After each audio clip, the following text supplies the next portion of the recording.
তারা মননশীল, চিন্তাশীল এবং সৃজনশীল। এখানে আসলে সবাই ব্যস্ত।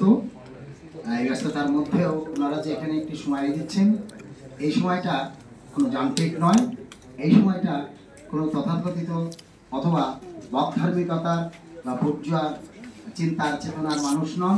এখানে এসেছে সবাই সুন্দর, মানবিক, সত্য এবং সম্ভববাদী চিন্তার মানুষেরা। এই ব্যস্ততার মধ্যেও সবচেয়ে বেশি ব্যস্ত যিনি আছেন, আমাদের আজকে সবাই সভাপতিত্ব করবেন, উপমহাদেশের উত্তর আধুনিক অন্যতম ব্যতিক্রমধর্মী সব কিছু বলতে যাবে যা পৃথিবীতে হয় তা আপনারা দেখবেন, জানবেন। সেই মোহাম্মদ সাকাত হোসেন, অতিরিক্ত সচিব, প্রাথমিক ও গণশিক্ষা মন্ত্রণালয়।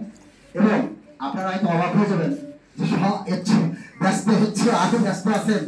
আমি খুব খুশি হয়েছি যে আসলে ফরিদ আলম ভাই উনি এত বেশি ব্যস্ত, সচিব মহোদয় চেয়ে ব্যস্ত। আমি দেখেছি ওনার ওখানে জজেরা যেভাবে ভিড় করেন, আইনবিদরা যেভাবে ভিড় করেন এবং বিভিন্ন ব্যক্তিরা যান, এত বুদ্ধিদীপ্ত এবং এত আন্তরিক ভালোবাসা দেন ওনার ওখানে গেলে, এবং সবার মধ্যে ওনার যে একটি সৌহার্দ্যপূর্ণ ব্যবহার ছড়িয়ে দেন, এই আন্তরিকতায়, এই ভালোবাসায় আমার কবি আত্মা তাকে এখানে আমন্ত্রণ করে আনতে বাধ্য করেছে।